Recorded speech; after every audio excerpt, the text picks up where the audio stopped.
Ce soir, je vais vous parler d'une révolution qui a eu lieu au début du 21e. Comme quoi, il y a une certaine continuité entre les conférences.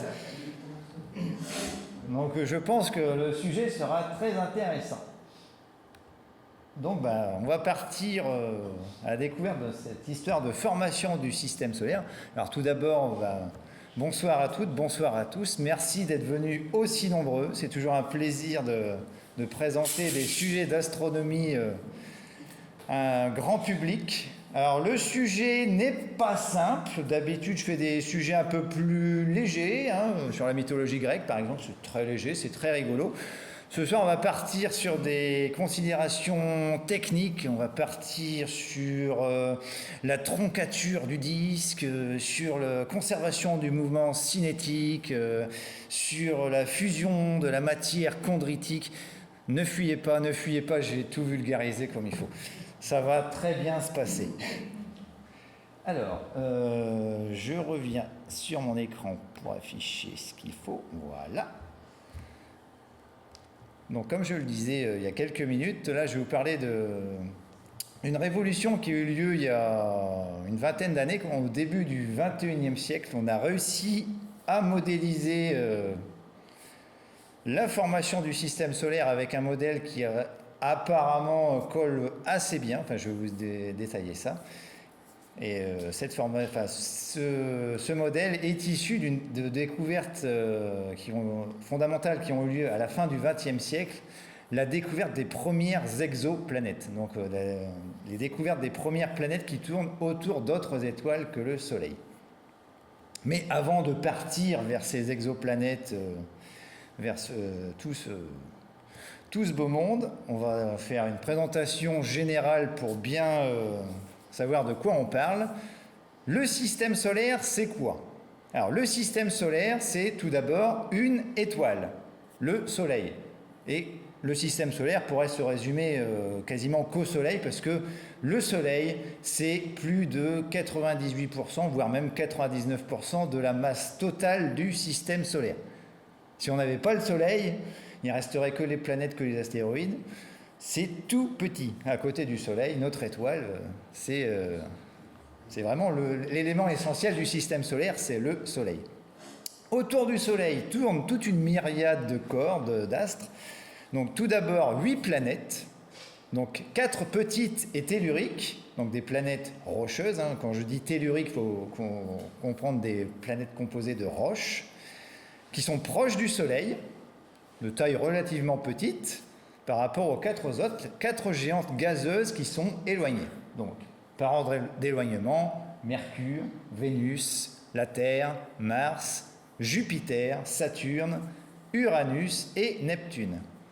Mais il n'y a pas que des planètes dans le système solaire. Nous avons aussi une catégorie un peu bâtarde qui a été créée il y a une vingtaine d'années avec la déclassification de Pluton, qu'on appelle des planètes naines. Donc ce sont des gros astéroïdes qui sont un peu trop gros pour être considérés comme des astéroïdes normaux, mais trop petits et un peu trop excentriques pour être considérés comme des planètes. Donc c'est pas des planètes, c'est pas tout à fait des astéroïdes. Bon, c'est parce que l'humain adore créer des frontières avec des définitions très précises, mais bon, on pourrait considérer ça comme des planètes quasiment à part entière. Donc 5 planètes naines connues, et peut-être des centaines potentielles plus éloignées que Neptune. C'est aussi pour ça qu'on a créé cette classe de planètes naines, parce que quand on a découvert Eris au début du 21e siècle, on a découvert d'autres planètes naines aussi grosses que Pluton. Là, on s'est dit, si ça continue, on va avoir des listes de 42 planètes, 52 planètes, 200 planètes, ça va être impossible à mémoriser. On va faire planètes des astres majeurs et des planètes naines un peu moins majeures. Donc, sur ces 5 planètes naines, il y a une planète naine dans la ceinture d'astéroïdes entre Mars et Jupiter qui s'appelle Cérès, 900 km de diamètre quand même, c'est un beau caillou. Et 4 plutoïdes connus, donc Pluton, Eris, Sedna et Makemake.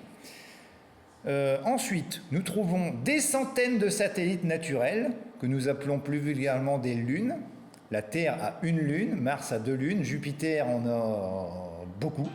On ne connaît pas encore toutes les lunes de Jupiter ou même de Saturne. Saturne en a plus de 200 au dernier comptage. Bon, La grande majorité, ce sont des petits cailloux capturés par les planètes géantes, mais comme ça tourne autour des planètes géantes, ce sont des satellites naturels, donc des lunes. Donc sur les 8 planètes, seulement 2 n'ont pas de lune, Mercure et Vénus. Et on compte aussi des milliards de petits corps, donc ce sont des objets qui vont du simple caillou de quelques centimètres à des objets de plusieurs centaines de kilomètres de diamètre, qui sont répartis en différentes zones. Alors déjà, il y a 2 grandes catégories de petits corps, les astéroïdes, qui sont des corps rocheux, et des comètes, qui sont des corps glacés, donc des mélanges de roches, mais il y a beaucoup de glace, et des glaces au pluriel, il y a de la glace d'eau, de la glace carbonique, de la glace d'azote, etc. Et donc tous ces milliards de petits corps sont répartis dans différentes zones. Donc déjà la ceinture d'astéroïdes qui se situe entre les orbites de Mars et de Jupiter. Il y a une deuxième ceinture en dehors de l'orbite de Neptune qu'on appelle la ceinture de Kuiper. Et là qui n'est pas affichée à l'écran parce que c'est encore beaucoup plus éloigné et beaucoup plus diffus, ce qu'on appelle le nuage de Oort. Alors, ce fameux nuage de Oort, voici une image hypothétique de ce à quoi il ressemble. Donc, il faut savoir que la limite gravitationnelle du système solaire, donc la limite jusqu'à temps que le Soleil étend sa gravité, s'étend jusqu'à 1 ou 2 années-lumière, quasiment la moitié de la distance jusqu'à la plus proche étoile du Soleil. Alors, curiosité, parmi toutes ces zones, alors que toutes les autres structures, comme les orbites des planètes, les ceintures d'astéroïdes ou de Kuiper, sont globalement planes, tout est dans le même plan, les planètes tournent à peu près sur un même plan, sur une même ligne, les astéroïdes aussi, la ceinture de Kuiper aussi, bon c'est un peu plus penché, mais c'est pas beaucoup penché. Curieusement, le nuage de Oort qui est beaucoup plus éloigné, lui il est complètement sphérique, ça fait comme une énorme boule autour du Soleil. Bon, notez que c'est une curiosité. Je vais vous expliquer pourquoi tout à l'heure. Alors, les concepts scientifiques de formation du système solaire sont apparus à partir de la fin du XVIIe siècle, au début du siècle des Lumières. Mais évidemment, à l'époque, on n'avait pas toutes les connaissances de maintenant. Les télescopes venaient à peine d'être inventés. On n'avait pas toutes les connaissances sur les planètes. Donc, les premiers modèles, les premiers concepts demeurent largement spéculatifs. Alors, en 1749, Cocorico, nous avons un scientifique français. Et quel scientifique français? Le grand Georges-Louis Leclerc de Buffon. Ah oui, attention à l'époque, les gens dans l'aristocratie, ils avaient des noms un peu à rallonge. Georges-Louis Leclerc de Buffon. Bon, il n'était pas que aristocrate, il était aussi scientifique dans l'âme. Donc il a proposé que les planètes aient pu naître de la collision d'une comète avec le Soleil. À l'époque, on ne connaissait pas totalement la structure des comètes, mais c'était un premier modèle plausible, une grande comète qui se serait écrasée sur le Soleil, qui aurait peut-être projeté des débris, et ces débris se seraient assemblés en planètes. Pourquoi pas? Avec les connaissances de l'époque, c'était crédible. Quelques années plus tard, nous avons un trio de scientifiques qui sont Emmanuel Schwettenborg, Emmanuel Kant et surtout Pierre-Simon de Laplace, encore un Français, qui développe un modèle connu sous le nom d'hypothèse de la nébuleuse solaire. Et ils avaient vu juste, puisque ce modèle, donc qui date d'il y a plus de 200 ans, à quasiment 250 ans, est encore actuellement retenu par la communauté scientifique. On ne connaissait pas les exoplanètes, on ne connaissait encore rien de toute la structure du système solaire, mais ils avaient vu juste dans l'idée. Et pour la petite anecdote, Pierre-Simon de Laplace, qui a vécu à l'époque de Napoléon, alors on ne sait pas si la citation est réelle ou si c'est apocryphe. Apparemment, un jour, il présentait un modèle scientifique à Napoléon, c'est pas rien, présenter un modèle scientifique devant l'empereur à l'époque, et à la fin de la démonstration, Napoléon lui aurait dit mais monsieur de Laplace, dans votre hypothèse, dans votre modèle, je ne vois pas de trace de l'existence de Dieu. Oh, sire, je n'ai pas eu besoin de cette hypothèse. C'était couillu pour l'époque. Donc, qu'est-ce que c'est que cette hypothèse de la nébuleuse solaire? Cette hypothèse dit que le système solaire est né de la contraction d'un nuage initial en rotation. Donc les nuages dans l'univers s'appellent des nébuleuses, donc un mélange de gaz et de poussière. Et donc ce nuage initial serait appelé nébuleuse primitive. Bon, depuis 1749, depuis la fin du XVIIIe siècle, les progrès en astronomie, mais dans d'autres domaines de la science, ont permis d'affiner ce modèle. Donc l'astronomie, la physique, la géologie et la planétologie, 4 sciences combinées ensemble, ont permis à cette hypothèse de se développer. Les modèles ont été remis en cause depuis le début de la conquête de l'espace, à la fin des années 1950, quand on a commencé à envoyer des sondes vers les autres planètes. Là, on s'est rendu compte que certaines idées n'étaient pas bonnes. On a découvert certaines choses sur certaines planètes qui ont dit « Ah oui, mais ça pourrait coller si le modèle... Donc ça permet d'affiner, de corriger les modèles. Et surtout, on a pu affiner le modèle de formation du système solaire grâce à la découverte des premières exoplanètes, à partir de 1995. Nous sommes en 2025, ça veut dire que cette année, nous fêtons les 30 ans de la découverte de la première exoplanète. Donc, détaillons un peu ce principe de modèle de formation. Ce modèle de formation dit qu'un nuage interstellaire de gaz et de poussière, donc une nébuleuse, comme ce qu'on voit à l'image à gauche, donc nuage de gaz et de poussière, animé d'une faible vitesse de rotation initiale, s'effondre sur lui-même sous l'effet de sa propre masse, probablement suite à une onde de choc de supernova proche, créant des régions plus denses au sein du nuage. Donc peut-être qu'à côté de cette nébuleuse, donc il y a eu une supernova, donc une explosion d'une étoile géante, qui a créé comme un genre de tsunami spatial, donc qui aurait frappé la nébuleuse, certaines régions ont commencé à s'effondrer sur elles-mêmes, et ensuite, par effet en chaîne de réaction, la nébuleuse s'est contractée, et au fur et à mesure de la contraction, la vitesse angulaire augmente suite à ce qu'on appelle la conservation du moment cinétique. Alors c'est un terme un peu barbare, mais en fait, si vous regardez du patinage artistique, ça doit vous parler. Un patineur artistique, quand il tourne très vite sur lui-même, comment il fait pour gagner de la vitesse ? Oui, il rabat ses bras sur lui, ou pour ralentir, il étend ses bras. Eh ben, bon, j'ai appelé Philippe Candeloro, il n'était pas disponible, donc j'ai trouvé Natacha. Je vous présente Natacha qui est à droite. Donc elle va vous faire une petite démonstration de cette fameuse conservation du mouvement cinétique. Regardez bien. Hop, on est parti. On ne tourne pas très vite. On rabat les bras et voilà. Et pour ralentir, on étend les bras. Donc merci le patinage artistique. Alors, ne faites pas ça chez vous si vous avez des troubles de l'oreille interne, parce que ça peut donner un peu la nausée. Hein. Donc, en se contractant, évidemment, la densité à l'intérieur de la nébuleuse augmente, donc les matériaux se condensent, la fréquence des collisions d'atomes augmente, convertissant leur énergie cinétique en chaleur. Donc, d'où l'agitation des atomes. Et l'observation des autres étoiles, l'observation des autres nébuleuses, permet de dire que le Soleil serait ainsi apparu au sein d'une large région de production d'étoiles massives, qui sont les seules capables de produire des supernovas. Il faut une supernova pour amorcer le processus de formation du Soleil. Donc, le Soleil serait né dans une nébuleuse comparable à la nébuleuse d'Orion, qu'on peut voir en hiver dans la constellation d'Orion, d'où son nom.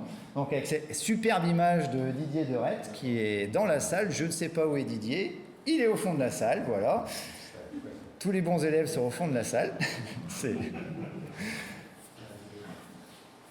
Alors, en étudiant la structure de la ceinture de Kuiper, donc la ceinture qui est à l'extérieur de l'orbite de la planète Neptune, donc c'est une région lointaine, mais on a réussi à l'étudier quand même. On a découvert aussi des matériaux inattendus dans cette ceinture, des éléments normalement qui ne devraient pas y être, des éléments lourds. Donc tout ça suggère que le Soleil s'est formé parmi un ensemble d'étoiles regroupées dans un diamètre de 6,5 à 19,5 années-lumière, et tout ça représentant une masse collective de 3000 fois celle du Soleil. Donc quand le Soleil est apparu, il n'y a pas forcément eu que le Soleil qui s'est formé. En fait, comme ce qu'on observe partout dans le ciel, quand les étoiles se forment, elles se forment en amas, ce qu'on appelle des amas ouverts d'étoiles. Ensuite, ces amas ouverts se dispersent dans la galaxie. Donc, il y a sûrement des étoiles qui sont aussi vieilles que le Soleil dans la galaxie. Peut-être que certaines sont mortes, je ne sais pas. Peut-être que certaines sont encore proches, je ne sais pas non plus, mais en tout cas, le Soleil n'est sûrement pas un enfant unique de cette nébuleuse. Alors, avec la contraction, un proto-soleil se forme dans la zone centrale de la nébuleuse présolaire, concentrant l'essentiel de la masse du système. La composition du proto-soleil est la même que le Soleil actuel. 98% d'hydrogène et d'hélium, des traces de lithium et 2% d'éléments plus lourds créés par la nucléosynthèse des générations plus anciennes d'étoiles. Pareil, une phrase un peu barbare. Plus vulgairement, Hubert Reeves, le grand Hubert Reeves, qui nous a malheureusement quittés il y a quelques années, nous a toujours appris que nous sommes tous des poussières d'étoiles. Tous les atomes qui nous composent, le fer qui est dans l'hémoglobine, l'oxygène qu'on respire, le carbone, enfin l'azote, tous les éléments qui nous composent ont été formés par des générations anciennes d'étoiles qui sont mortes et qui ont explosé. L'astronomie, c'est magique. Les atomes qui nous composent, ils sont nés avant le Soleil. C'est ça qui est fort.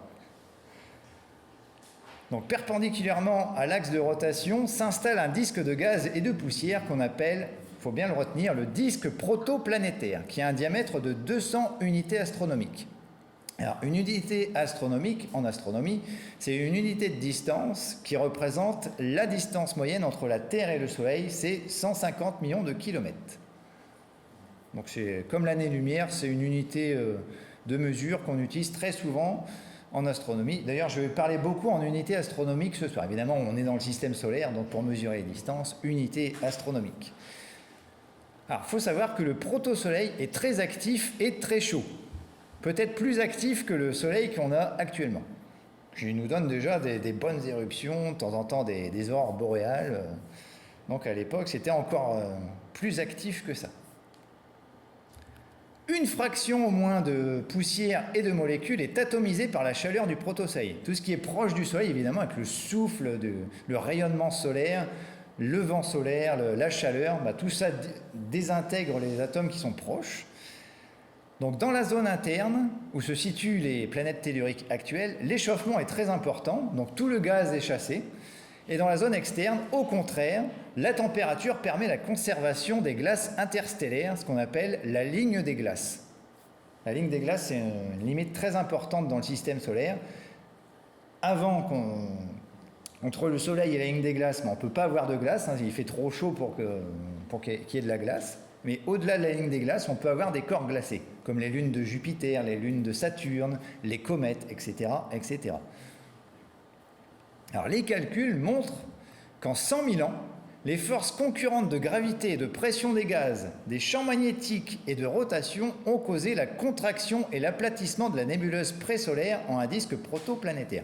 Et c'est ce qu'on observe autour de certaines étoiles actuellement. Regardez l'image qui est là. C'est une image prise avec un télescope géant au Chili. C'est un disque protoplanétaire. Alors je crois que, si je ne me tromper, ça va être l'étoile HL du Taureau ou T du Taureau. Enfin, il me semble que c'est la constellation du Taureau. Donc l'étoile centrale qui est à peine formée, elle a peut-être même pas 1 million d'années, elle est très très jeune. Donc c'est ce qui est en jaune. Et tout autour, on voit comme des anneaux. Alors, ce sont pas des anneaux de glace, ce sont des anneaux de poussière. Donc, et dans les sillons, il y a quelque chose qui a vidé les sillons, ce sont des planètes en formation. Donc vous revenez dans plusieurs millions d'années, dans plusieurs milliards d'années, peut-être qu'autour de cette étoile, on trouvera un système complet de planètes, avec peut-être de la vie, on ne sait jamais. Donc toujours est-il qu'à notre échelle, dans notre système solaire, au bout de 50 millions d'années, il faut 50 millions d'années pour former le Soleil actuel, température et pression au cœur du Soleil sont devenues si élevées que son hydrogène a commencé à fusionner, donc déclenchant des réactions thermonucléaires comme ce qui se passe actuellement au cœur du Soleil, donc créant une source d'énergie interne qui s'oppose à la contraction gravitationnelle. puisque le Soleil, en fait, c'est une explosion thermonucléaire permanente, donc en fait, qui chercherait à s'échapper, parce que ça produit tellement d'énergie que ça voudrait gonfler, sauf que le Soleil est tellement grand, tellement gros, qu'il s'écrase sur lui-même, donc c'est un juste équilibre entre le rayonnement et la gravité. Donc, c'est ce qu'on appelle un équilibre électrostatique qui s'installe, marquant l'entrée du Soleil dans sa première phase de vie. Et autour de cette jeune étoile, la température dans la nébuleuse commence à diminuer. Et quand on commence à baisser la température dans la nébuleuse où il fait très chaud, là, c'est ce qu'on appelle le début de la séquence de condensation. Les atomes qui sont à l'intérieur de cette nébuleuse, quand il fait très chaud, ils sont très agités, ils bougent dans tous les sens, ils ne peuvent pas former de molécules complexes. Mais quand ça se refroidit, on va commencer à avoir des événements intéressants. Donc le gaz se condense directement sous forme de grains micrométriques, donc c'est tout petit, qui s'accrètent, donc qui s'agglomèrent en fait, pour former des objets de quelques centimètres qui se concentrent dans le plan équatorial. Donc c'est vraiment le plan équatorial du Soleil. Donc le disque protoplanétaire qui est vraiment sur un même plan. Donc au-delà du centimètre, les chocs prennent le relais pour assurer la croissance. Et la taille des grains augmente par coagulation jusqu'à créer d'innombrables objets kilométriques qu'on appelle des planétésimaux. Retenez bien ce terme, ça va resservir au cours de la soirée. Donc au-delà du kilomètre, donc on commence à voir des objets assez gros. Un objet de 1 km de diamètre, c'est du bon gros caillou. Donc par gravité, par attraction gravitationnelle, il commence à attirer autour de lui tous les petits grains qui sont autour de lui. Donc au-delà du kilomètre, donc, cette attraction gravitationnelle devient prépondérante et certains planétésimaux croissent en attirant à eux toute la matière sur leur orbite, ce qu'on appelle l'emballement de l'accrétion, ou effet boule de neige. Hein, tout le monde s'est amusé quand il y a de la neige. Malheureusement, il y en a de moins en moins, mais bon, pour ceux qui étaient jeunes, qui avaient beaucoup de neige, il suffit de faire une simple petite boule de neige, on la met dans la neige et puis la faire rouler, la boule grossit de plus en plus, et plus il y a de neige, plus la boule est grosse. C'est le même principe. S'il y a beaucoup de matière autour des planétésimaux, ils vont grossir de plus en plus et de plus en plus vite. Et tout ça, on le sait, pas par l'observation des étoiles, mais par l'observation d'objets qui sont sur la table, que vous pourrez admirer en fin de conférence. Les météorites, on apprend beaucoup de choses avec les météorites, donc notamment l'âge du système solaire, donc le début de la condensation, peut être déterminé grâce aux inclusions réfractaires présentes dans les météorites primitives. Donc ces inclusions réfractaires sont riches en aluminium et en calcium. Ce sont les premiers minéraux qui se sont formés à haute température. Alors j'ai ramené une tranche de la météorite d'Allende, qui est comme en photo à l'écran, donc qui est ici. Donc une toute petite tranche. Si vous avez des bons yeux, en fin de conférence, vous pourrez voir quelques inclusions réfractaires qui sont vraiment nées au moment de vraiment la naissance du système solaire. Donc cet âge du système solaire, 4,567 à 4,571 milliards d'années. Il y a une marge d'erreur de 400 millions d'années, mais bon, ça reste assez précis. Hein. Donc, mais surtout dans les météorites, quand vous trouvez une météorite, vous la coupez en tranches. Regardez, par rapport à une roche normale, il y a quelque chose, si vous connaissez un peu la géologie, qu'on ne retrouve pas dans les roches terrestres. Ça fait comme des petites billes qui sont agglomérées les unes aux autres. Donc ce qu'on appelle des chondres. Ça s'écrit chondre, mais on prononce chondre.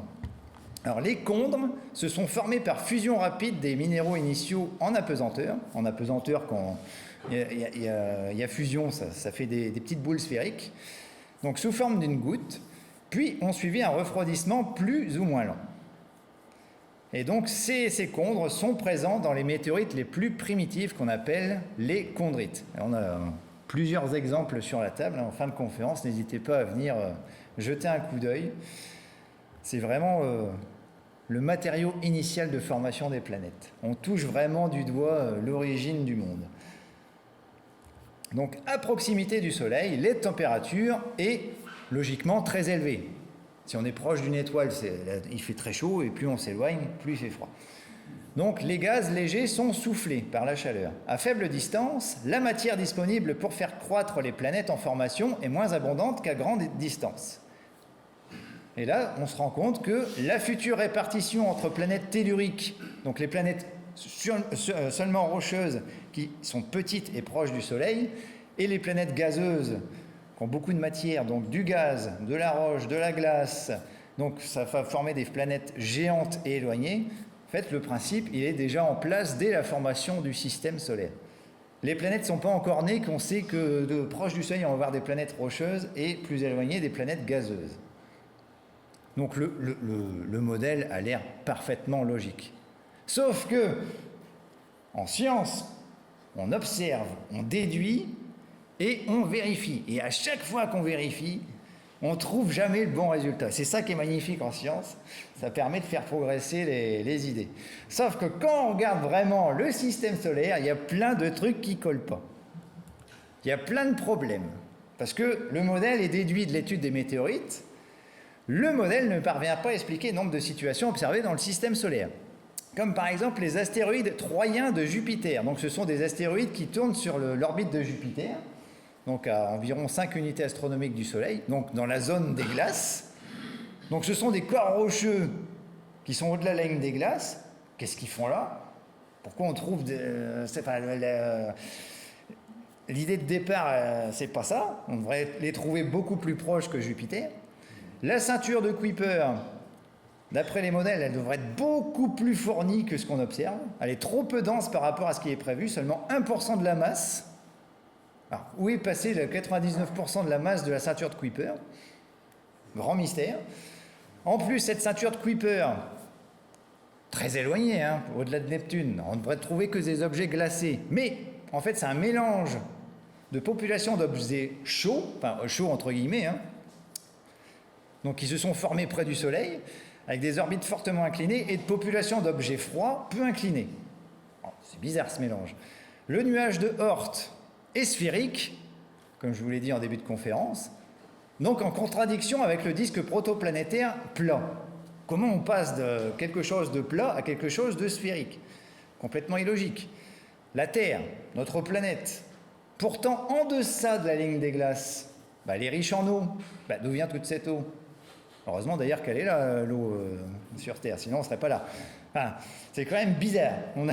On a des corps rocheux, des corps chauds qui sont dans la zone froide. On a une Terre avec de l'eau, donc avec beaucoup de glace fondue, bref, vous comprenez l'idée. En plus, autre question, pourquoi Mars est si petite? D'après les modèles de formation du système solaire, Mars devrait être au moins aussi grosse que la Terre, voire même plus grosse. Et en fait, elle fait le quart de la taille de la Terre. Donc ça colle pas. Pourquoi la Lune est aussi grosse par rapport aux autres lunes du système solaire? Parce que notre Lune à nous, par rapport à la taille de la Terre, elle est géante. C'est quasiment une planète double. Même si la Lune est beaucoup plus petite que la Terre, mais les autres lunes des autres planètes, c'est vraiment des petits cailloux par rapport à la taille de leur planète mère. Encore une curiosité. Et pourquoi la majorité des plutoïdes possèdent, comme la Terre, des lunes géantes? Alors, vous allez me dire, toutes ces questions n'ont aucun rapport les unes avec les autres. Eh bien, on va voir qu'en fait, tout est lié. C'est une découverte fondamentale faite il y a 20 ans. Et surtout, j'ai souligné parce que c'est très important, surtout qu'il y a 30 ans, l'observation des exoplanètes, donc première exoplanète découverte 51 Pégasi B, donc découverte annoncée le 6 octobre 1995, on est quasiment à la date anniversaire des 30 ans. Donc, l'observation des exoplanètes montre une majorité de Jupiter chauds, donc ce sont des planètes gazeuses géantes, au moins aussi grosses que Jupiter, voire plus grosses que Jupiter, qui sont très proches de leur planète, voire même extrêmement proches de leurs étoiles. Alors ça, c'est curieux. Bon, ça peut être un biais d'observation, parce que ce sont les plus faciles à détecter avec les moyens actuels, les grosses planètes proches de leurs étoiles, mais alors, quasiment la majorité des exoplanètes connues sont des planètes gazeuses géantes qui tournent très près de leurs étoiles. 51 Pégasi B fait un tour de son étoile en 4 jours. Un peu plus de 4 jours, quasiment 4 jours et demi.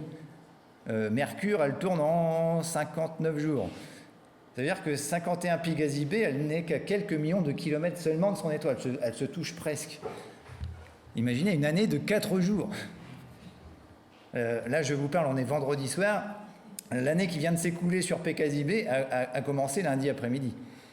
Et la prochaine année, il n'y aura plus de gouvernement actuel. Parce que dans 3 jours... Enfin bref, ça, ce sont d'autres histoires. Mais le problème, c'est que on a vu que pour former des gazeuses, des géantes gazeuses, il faut qu'elles soient loin de leur étoile, pas proches de leur étoile. Là, c'est contradictoire avec ce qu'on observe dans le système solaire. Donc, ces géantes gazeuses, elles ne peuvent pas être nées si proches de leurs étoiles. Elles ont dû migrer. Elles devaient être nées loin de leur étoile et puis elles se sont rapprochées. Donc ça, c'est une question à laquelle se sont attelés plusieurs astronomes il y a une vingtaine d'années. Alors, Cocorico, ça se passe encore en France. Donc en 2005, une collaboration internationale de scientifiques dirigée par Alessandro Morbidelli de l'Observatoire de Nice, Harold Levison à Boulder aux États-Unis, Rodney Gomes à Rio de Janeiro au Brésil et Cléoménis Tsiganis de l'Observatoire de Thessaloniki en Grèce ont publié dans Nature une étude révolutionnaire qui deviendra ce qu'on appelle le modèle de Nice, puisque ça a été dirigé depuis l'Observatoire de Nice. Donc, ce qui permet de faire un superbe jeu de mots en anglais, le nice model, le joli modèle. Alors, que dit ce modèle de Nice? Par de savants calculs informatiques, le modèle de Nice propose qu'après dissipation du gaz et de la poussière du disque solaire primordial, les 4 géantes gazeuses étaient à l'origine placées sur des orbites circulaires à des distances de 3,5 à 17 unités astronomiques, donc bien plus proches de leur position actuelle, et surtout avec des positions plus compactes qu'actuellement, parce que maintenant il y a de très grandes distances entre les planètes gazeuses géantes. Donc un disque lent et large de petits planétésimaux de roches et de glace ayant une masse totale d'environ 35 masses terrestres s'étendait de l'orbite de la plus lointaine géante jusqu'à environ 35 unités astronomiques. Ce que les scientifiques appellent le troncature du disque. Bon, je ne rentrerai pas dans les détails parce que la troncature du disque, c'est quelque chose qui faut de savants calculs avec les orbites de Neptune et de Pluton. Donc, le modèle de Nice dit que les planètes géantes ont ensuite migré, influençant grandement l'évolution du système solaire. Et d'après les calculs, ça marche. Ils ont réussi à reconstituer une histoire très crédible du système solaire, que je vais vous détailler ensuite. Donc, ce modèle de Nice dit que, après la formation du Soleil, il ne reste que 1 à 2% de la masse initiale de la nébuleuse présolaire, comme ce qu'il y a actuellement. Le Soleil, c'est 98,99% de la masse totale du système solaire. Les grains de poussière interstellaire s'agglutinent en planétésimaux. Pour l'instant, on est d'accord, ça suit le modèle ancien normal. Dans les régions internes, la glace qui recouvre les grains se sublime sous l'effet de la chaleur. On est encore d'accord, ça marche, ce qui était dit avant. Au-delà de la ligne des glaces, l'eau reste condensée sur les poussières sous forme de glace. Les planétésimaux l'incorporent en même temps que les éléments réfractaires, donc les éléments un peu rocheux. Et l'eau ayant un effet collant, l'incorporation s'en trouve facilitée. D'où des plus grosses planètes au-delà de la ligne des glaces. Lorsque les planétésimaux atteignent une dimension kilométrique, leur attraction gravitationnelle mutuelle les rassemble en planétoïdes, donc avec des corps de plusieurs kilomètres de diamètre. Quand ils se rassemblent, ça fait des plus gros corps qu'on n'appelle pas encore des planètes, mais des planétoïdes, donc qui deviendront plus tard des planètes en grossissant. Il faut encore accumuler de la matière. À l'intérieur de la ligne des glaces, les planétoïdes qui se constituent ne vont contenir que des éléments réfractaires, donc que de la roche. Parfaitement normal avec ce qu'on observe actuellement.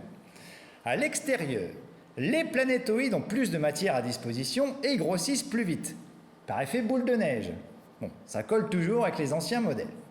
En atteignant environ 10 masses terrestres, donc une masse de 10 fois la Terre, elles capturent par gravité une partie du gaz du disque protoplanétaire, jusqu'à devenir des planètes géantes gazeuses.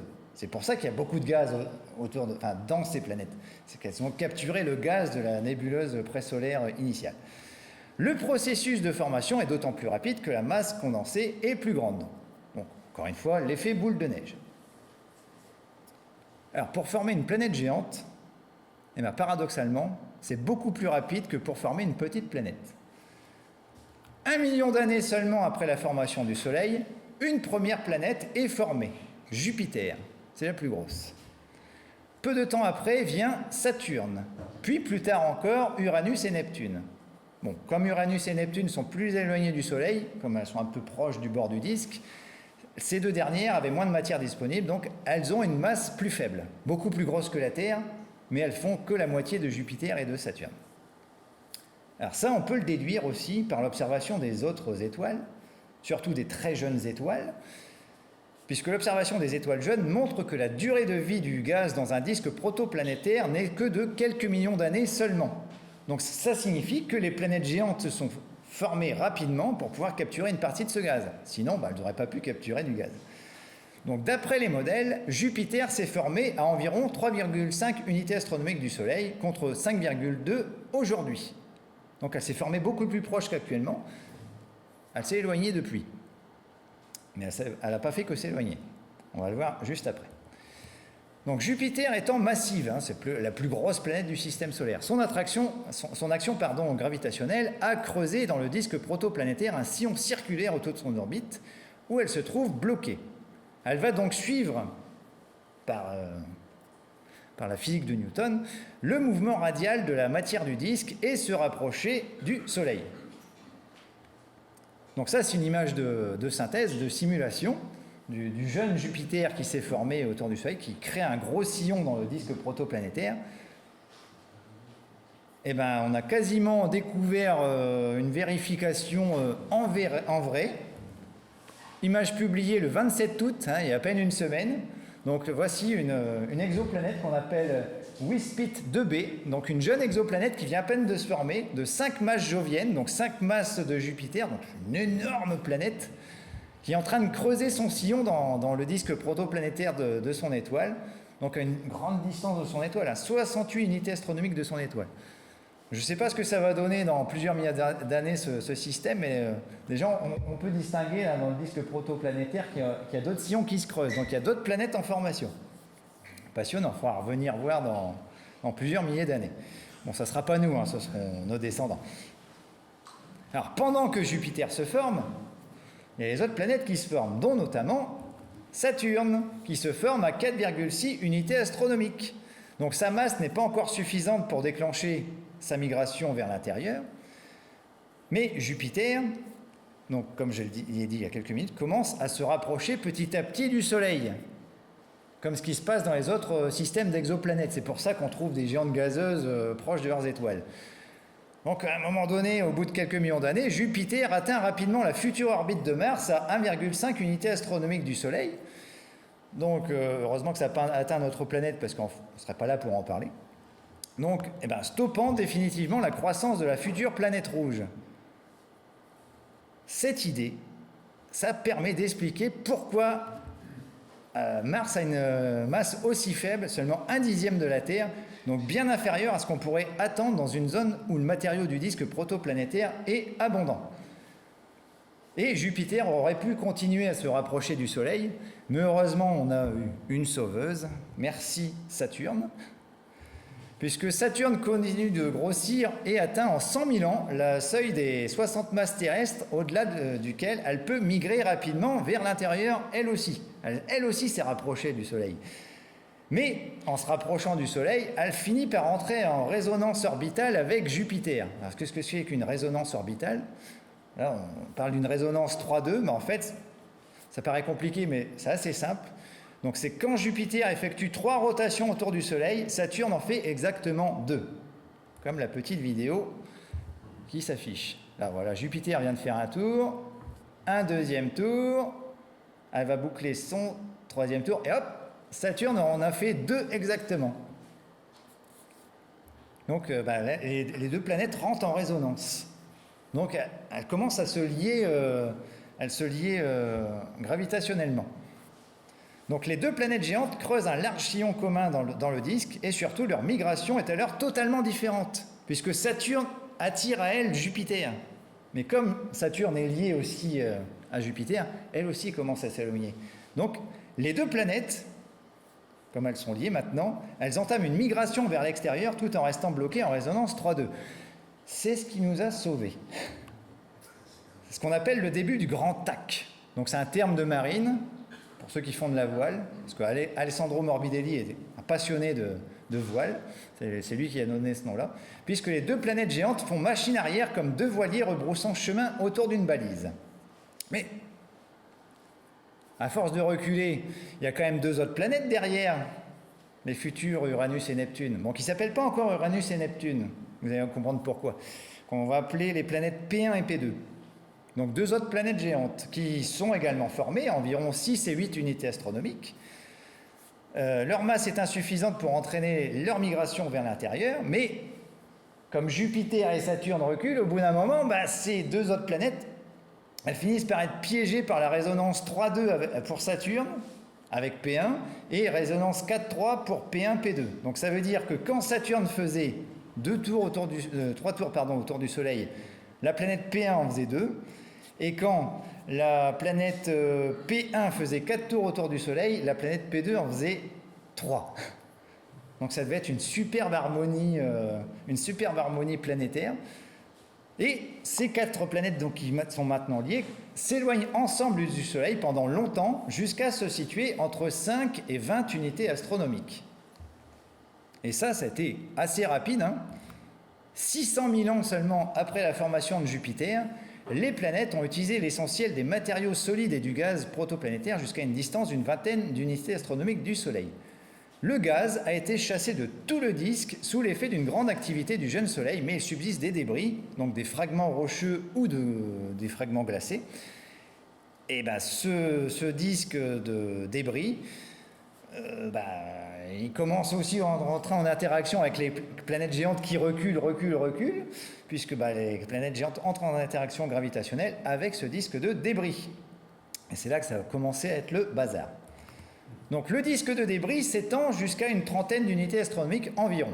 Sa masse est estimée à quelques dizaines de fois celle de la Terre. Simple répétition de ce que j'ai dit tout à l'heure. On y trouve des blocs de glace, des planètes naines et des noyaux de comètes. Alors je vais placer une petite animation, regardez le temps qui défile. C'est le modèle Denis, c'est un modèle informatique absolument génial. On réussit à retracer l'histoire du système solaire. On va laisser défiler jusqu'à 880 millions d'années après la formation des planètes, parce qu'il va se passer quelque chose de particulier. Donc les points verts, ce sont les débris rocheux glacés. Les cercles colorés, ce sont les orbites des planètes géantes. Là, on s'approche du moment fatidique. Et il y a environ 880 millions d'années. Oh, attention, ça commence à dévier. Pouf! Oula, c'est le chaos total. Il ne fallait pas être dans le système solaire à cette époque.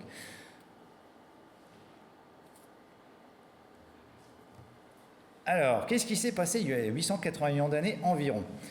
Eh bien, Jupiter, au lieu de reculer, elle s'est mise à repartir vers l'intérieur, légèrement, très légèrement. Sauf que ça a complètement cassé toute l'harmonie des 4 planètes géantes.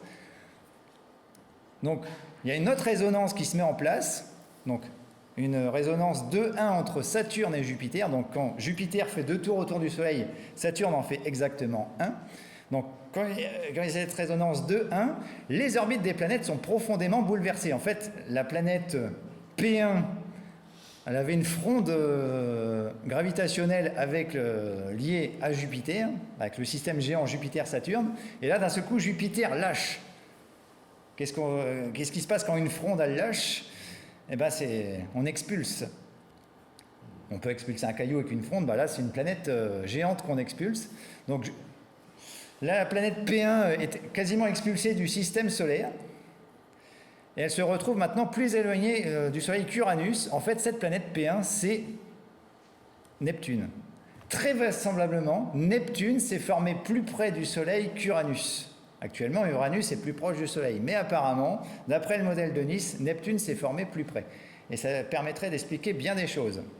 Sauf qu'en étant expulsée, une planète géante, elle rentre en collision avec le disque de petits débris qui est à l'extérieur du système solaire. Donc là, c'est pire qu'un éléphant dans un magasin de porcelaine. Imaginez les dégâts que peut faire une planète géante sur des tout petits débris glacés. Donc, ils sont éjectés dans toutes les directions. Donc le disque de débris est complètement dispersé, mais vraiment dans toutes les directions. Une partie forme les astres glacés de la ceinture de Kuiper, d'où le mélange d'objets chauds et froids de la ceinture de Kuiper. Les débris les plus éjectés dans toutes les directions va former le nuage de Oort. Dans toutes les directions, un nuage sphérique. Voilà pourquoi le nuage de Oort est sphérique. Et une partie de ce disque de débris plonge vers l'intérieur du système solaire. Quand je vous disais qu'il ne fallait pas être là à l'époque, c'est que dans l'intérieur du système solaire, il y a quand même plusieurs planètes. Alors des centaines et des centaines d'astéroïdes glaciers qui foncent vers le Soleil, statistiquement, il y en a au moins un ou deux qui va percuter des planètes à grande vitesse. Donc ça va bombarder les planètes et leurs satellites. Donc 200 millions d'années plus tard, les planètes sont sur leur orbite quasi définitive. Sacré modèle, ce modèle de Nice. Parce que pendant que les planètes géantes se formaient, il y avait aussi les planètes telluriques qui se formaient. Le processus était un peu plus long, mais ça s'est formé quand même, puisqu'on est là pour en parler. Donc pendant que les planètes géantes migraient, l'agglomération progressive, ce qu'on appelle une accrétion, de petits planétésimaux par collision plus près du Soleil a constitué la première phase de formation des protoplanètes à base de matériaux chondritiques, donc la matière des météorites, la matière rocheuse. Les collisions fréquentes convertissaient violemment l'énergie cinétique orbitale en chaleur, et cet apport d'énergie est proportionnel à la masse impactante ainsi qu'à la densité et au rayon des planètes en formation. Elles vendent toujours plus leur température au niveau d'une coque externe de quelques dizaines à quelques centaines de kilomètres. Retenez bien cette phrase, il y a interrogation à la fin. Non, je plaisante. Bon, c'est un peu barbare tout ça, mais c'est juste pour expliquer que les corps rocheux s'agglomèrent jusqu'à atteindre des proportions de plusieurs milliers de kilomètres de diamètre. Seulement, de la roche qui se compacte sur plusieurs milliers de kilomètres de diamètre, ça a des conséquences avec les échauffements. Donc la compaction progressive des protoplanètes, encore peu consolidées sous leur propre poids, a aussi contribué au réchauffement de l'ensemble. Parce que, imaginez au centre le poids de milliers de kilomètres de débris. Il y a la pression, et qui dit pression dit augmentation de la chaleur. Donc la matière chondritique s'est mise à fondre partiellement en un océan de magma. Il faut imaginer qu'à la prime jeunesse du système solaire, les 4 planètes rocheuses proches du Soleil, ce sont des boules de lave. Donc on observe une première phase de différenciation qui s'est opérée. Je vais laisser le téléphone sonner. Voilà, merci. Non, c'est pas grave, c'est donner une musique de suspense. Qu'allait-il se passer dans cette phase de différenciation qui s'est opérée? Donc, imaginez des boules de magma, donc des boules de liquide chaud. Les éléments les plus légers, comme le sodium, le potassium, etc., ont commencé à remonter vers la surface. Et les éléments les plus lourds, par contre, le fer, l'uranium, le nickel, ce sont des éléments lourds, eux, ils ont plongé par gravité vers le fond. D'où le fait que les planètes aient des corps, des noyaux métalliques et des surfaces rocheuses plus légères. Donc, durant les 100 premiers millions d'années du système solaire, les planètes telluriques et les gros astéroïdes d'une centaine de kilomètres de diamètre se sont différenciés à des degrés divers. Les petits astéroïdes d'une centaine de kilomètres ont commencé à se différencier, mais le processus s'est arrêté. Alors que les planètes comme la Terre, on a un noyau, un manteau, une croûte. Et donc, en plus de ça, la chaleur dégagée par les éléments radioactifs a permis une seconde différenciation, donc qui a formé les noyaux, les manteaux et les croûtes primaires. Alors, la totalité de la surface de Mercure, les continents lunaires, donc les parties blanches de la Lune, qui est au milieu de l'image, et une partie haute des hautes terres de Mars ont conservé cette croûte primaire dite feldspatique. Donc, c'est constitué de roches de feldspath, donc des éléments plutôt légers. Alors, par contre, les croûtes primaires de la Terre et de Vénus ont complètement disparu, et assez rapidement à cause de l'activité géologique ultérieure. Et l'énergie initialement disponible est en effet proportionnelle au volume de la planète, c'est-à-dire au cube du rayon. Ce sont de simples principes physiques mathématiques. La perte de chaleur est proportionnelle à la surface, c'est-à-dire au carré du rayon. Le rapport production de chaleur, perte de chaleur est donc proportionnel au rayon de la planète. Plus une planète est petite, plus le rapport est faible, ce qui signifie que les petits objets se refroidissent beaucoup plus rapidement que les gros. Donc la Lune s'est figée assez vite, Mercure qui est petite s'est figée assez vite. Par contre, la Terre qui est beaucoup plus grosse a mis plus longtemps à avoir une surface figée, un cœur pas encore figé, heureusement pour nous. Et le long refroidissement des planètes telluriques conduit à une extraction de la chaleur vers l'extérieur, entraînant des mouvements de convection thermique, comme ce qui se passe dans une casserole d'eau bouillante. À l'intérieur de ces planètes telluriques, on observe des mouvements convectifs dans le noyau externe, donc des grosses masses de fer liquide, de métal liquide qui plongent. Mouvement de convection, ce qui est chaud plonge, ensuite ça remonte vers la surface, ça refroidit, en refroidissant ça replonge, quand ça réchauffe ça remonte, comme dans une casserole d'eau bouillante, ce qu'on appelle un effet dynamo. Et cet effet dynamo, c'est très pratique pour nous, c'est à l'origine des champs magnétiques des planètes telluriques. La Terre a un champ magnétique, heureusement pour nous, comme ça nous protège des radiations solaires, sinon on choperait des cancers tous les 2 jours. Mais Mars n'a plus de bouclier magnétique, la Lune n'a plus de bouclier magnétique, Mercure je ne vais pas détailler, je vais en parler un peu plus tard. Donc les grosses planètes les planètes telluriques ont des boucliers magnétiques, comme les planètes géantes gazeuses d'ailleurs. Et surtout, le processus de différenciation s'accompagne aussi d'évasion vers la surface des gaz piégés dans les matériaux chondritiques. Donc tous les éléments légers comme le dioxyde de carbone, l'azote moléculaire, l'eau, le méthane, tout ça remonte en surface sous forme gazeuse, ce qui va former des atmosphères primitives. Et quand la vapeur d'eau se condense, des océans apparaissent. Mais avant que des océans apparaissent sur Terre, il s'est passé quelque chose de très particulier. Encore par les calculs, on le sait.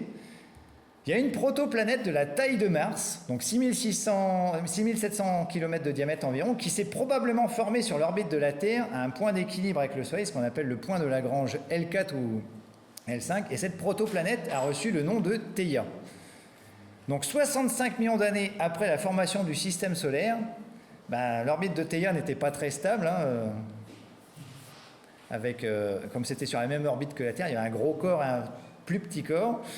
Donc 65 millions d'années après la formation du système solaire, Theia s'est rapproché petit à petit de la Terre, et s'est tellement rapproché en faisant des mouvements en tire-bouchon que ça a fini par s'écraser sur Terre. Il ne fallait pas être là à l'époque, parce qu'imaginez une protoplanète de quasiment 7000 km qui s'écrase sur nous, le choc a dû être terrible. Donc de grandes quantités de matière sont expulsées dans l'espace, et elles se sont ensuite agglomérées sous l'effet de la gravitation, donnant naissance à la Lune, qui est un mélange de roches terrestres et de roches venues de l'extérieur. Et la Lune mesure 3475 km de diamètre. Et j'ai trouvé une super simulation de la NASA, que je vais vous montrer. Regardez. Donc, voilà l'impact géant qui crée la Lune.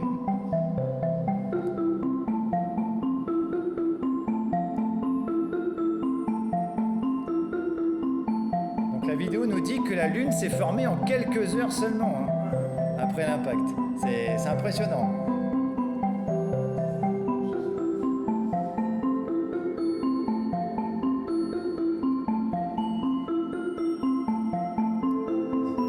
La simulation recommence pour voir de plus près. Donc ça commence par la collision d'un objet de la taille de Mars avec notre planète. Les débris de l'impact forment deux corps. On aurait pu avoir 2 lunes autour de la Terre. Mais seulement le plus petit va former la Lune. C'est ce qui est écrit à l'écran, je traduis l'anglais.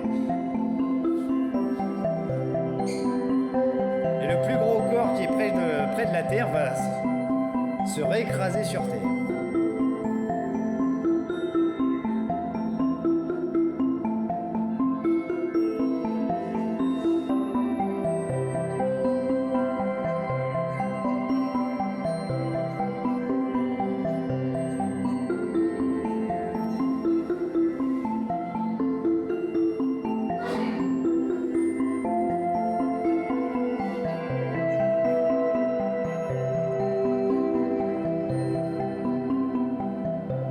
Merci à NASA.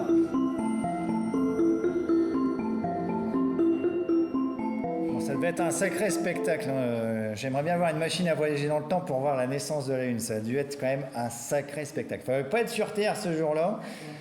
Mais en tout cas, c'est ce qui permet d'expliquer pourquoi la Lune est aussi grosse par rapport aux autres lunes du système solaire. Et coup de chance pour nous, la présence d'un gros satellite naturel a permis à la Terre d'être stabilisée sur son axe de 23,5 degrés environ par rapport au plan du Soleil, ce qui permet d'avoir des saisons régulières, donc un climat prévisible qui est favorable au développement de la vie. Si la Terre devait basculer sur son axe tous les 4 matins, ça créerait des modifications climatiques apocalyptiques. On ne pourrait pas avoir de la vie développée sur Terre. Donc, grâce à la Lune, on a une vie développée sur Terre. Donc, ça se trouve, on doit notre existence à nous humains grâce à la Lune. Donc, merci à Theia de s'être écrasée sur Terre il y a très longtemps. Alors, une grande partie des cratères de Mercure et les grands bassins lunaires, on a pu les dater en datation relative, voire même absolue pour les grands bassins lunaires, puisque les échantillons rapportés par les missions Apollo ont permis de dater les grands bassins lunaires à 3,8 milliards d'années. Ce qui coïncide, c'est intéressant, ça coïncide avec le bouleversement chaotique des planètes géantes et la dispersion du disque de débris externe. Parce que la simulation dit que 880 millions d'années environ après la formation du Soleil, on a Jupiter là, qui éjecte Neptune, etc. Et justement, quand on date les grands cratères sur les planètes internes, on trouve à peu près la même date. Oh, ça, c'est intéressant. Simulation, observation, comparaison, hypothèse. D'où l'hypothèse du grand bombardement tardif. Donc en français, le GBT. Donc, qui dit que l'apport massif de corps glacés dans le système solaire interne serait à l'origine d'une grande partie de l'eau des océans terrestres et de l'eau sur Mars et très peu sur Vénus. Après le GBT, la configuration du système solaire n'a subi que peu de changements. Donc les orbites des planètes sont stables depuis ce temps-là. Donc une atmosphère primitive épaisse, principalement constituée de vapeur d'eau et de dioxyde de carbone sur Terre et sur Mars, très important, ont permis à l'eau de se condenser, car ces deux planètes sont suffisamment éloignées du Soleil et de former des mers il y a environ 4,41 milliards d'années. On le sait avec des roches terrestres. Sur Vénus, trop proche du Soleil, où l'effet de serre commence à s'emballer, avec une atmosphère épaisse riche en dioxyde de carbone et si proche du Soleil, là on a un effet de serre qui s'emballe, l'atmosphère ne se refroidit pas suffisamment pour que la vapeur d'eau se condense, et donc contrairement à ce qu'on a longtemps pensé, Vénus n'a jamais possédé d'océan. Là, c'est une idée assez nouvelle, née il y a quelques années. Heureusement pour nous, sur Terre, il y a eu des océans, et il y en a encore. Et sur Terre, chose intéressante, par un processus encore inconnu, la vie apparaît. Alors, on sait que, dans les registres fossiles, des colonies de bactéries forment des stromatolites il y a 3,5 milliards d'années, donc ça veut dire qu'il y a 3,5 milliards d'années, il y avait de la vie sur Terre, donc à peine 1 milliard d'années après la formation du système solaire, ce qui est relativement proche. La vie est apparue quand même assez vite dans l'histoire du système solaire. Et des études récentes dans des roches du Groenland et du Québec suggèrent que la vie pourrait même être plus ancienne, au moins 3,77 milliards d'années, voire 4,28 milliards d'années. Les océans sur Terre, 4,41 milliards d'années. C'est quasiment dès qu'on a de l'eau, on peut avoir de la vie. Chose intéressante. Pour l'exobiologie, on ne sait pas où trouver de la vie extraterrestre, mais si on veut en trouver, peut-être trouver une planète où il y a de l'eau. On a de grandes chances de trouver quelque chose. Alors, on ne sait pas comment la vie est apparue, ça reste encore une grande énigme de la science, mais on a quand même quelques idées. Et quand on demande aux biologistes, aux exobiologistes, mais si on devait trouver l'origine de la vie sur Terre, où est-ce qu'il faudrait chercher? Tout le monde répond au fond des océans, au niveau des fosses océaniques, là où il y a des petits volcans. Puisque l'origine de la vie est probablement à chercher dans les profondeurs océaniques au niveau des cheminées hydrothermales alcalines, donc contraire d'acide. Puisque ces cheminées hydrothermales relâchaient de l'hydrogène et du méthane dans un océan acide et riche en nitrates. Alors ça fait des réactions chimiques quelque chose de non acide dans de l'acide, il y a des réactions chimiques qui se produisent, donc ça forme des bulles d'acide gras qui ont une structure similaire aux membranes cellulaires qui se sont formées spontanément. On n'a pas encore la vie au niveau des cheminées hydrothermales, mais ce qui se forme au niveau de ces cheminées hydrothermales, les bulles d'acide gras ressemblent beaucoup aux parois de nos cellules à nous.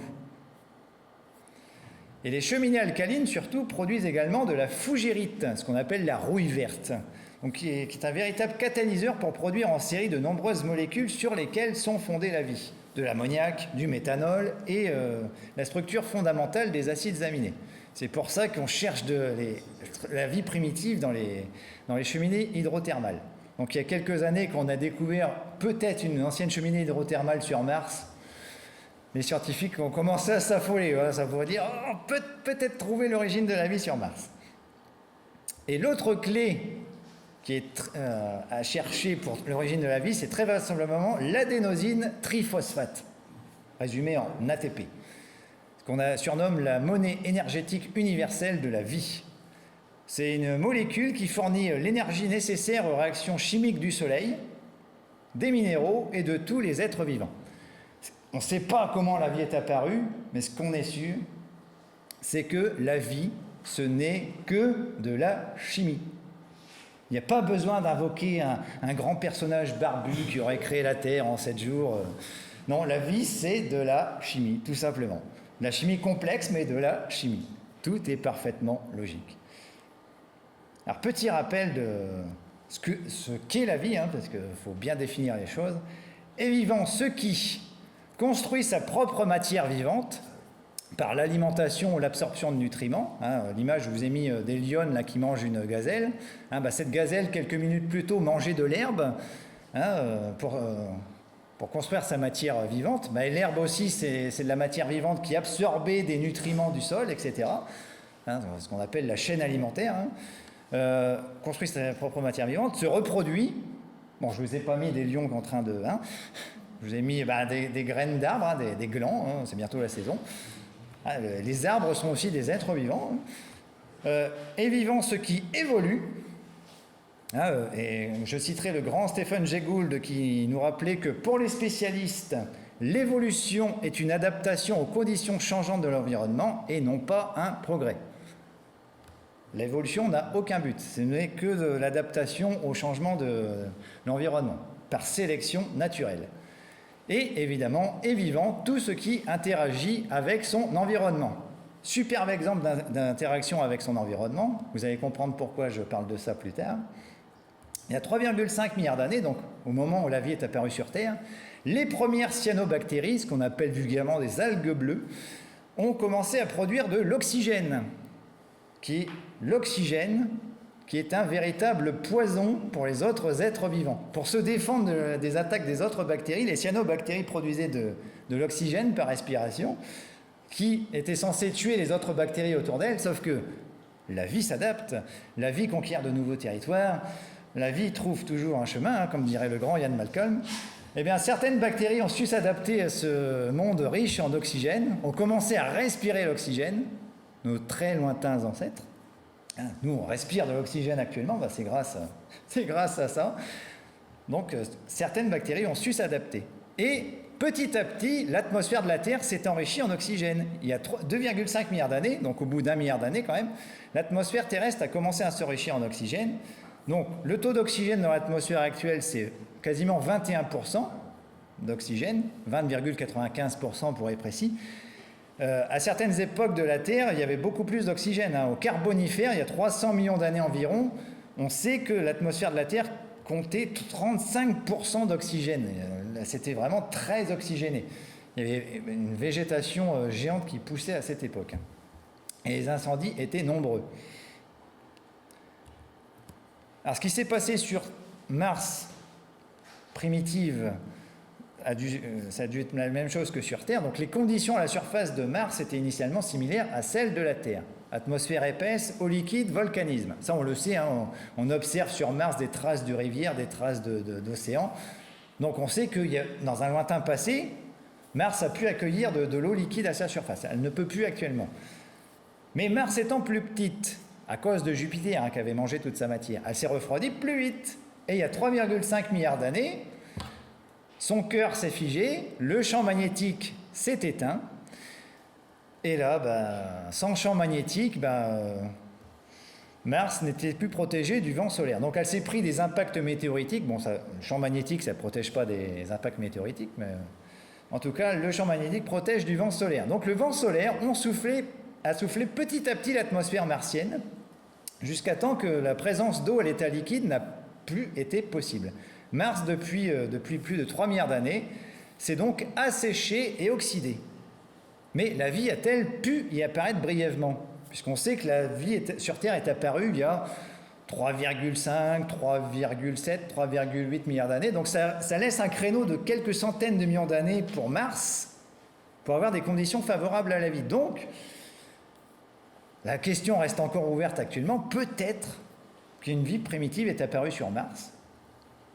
On le saura dans quelques années ou pas. Mais sur Mars, il y a une amorce de tectonique des plaques qui s'était mise en place. Mais donc, comme la planète s'est figée, ça s'est très vite arrêté. Donc l'activité volcanique s'est ensuite principalement concentrée sur la région de Tharsis, qui a édifié des volcans géants. Donc on trouve sur Mars le plus grand volcan du système solaire, le mont Olympe, 27 km de hauteur, 3 fois l'Everest, 800 km de diamètre, la taille de la France. Imaginez un volcan aussi grand que la France, 27 km de hauteur. Ça, c'est du bestiau.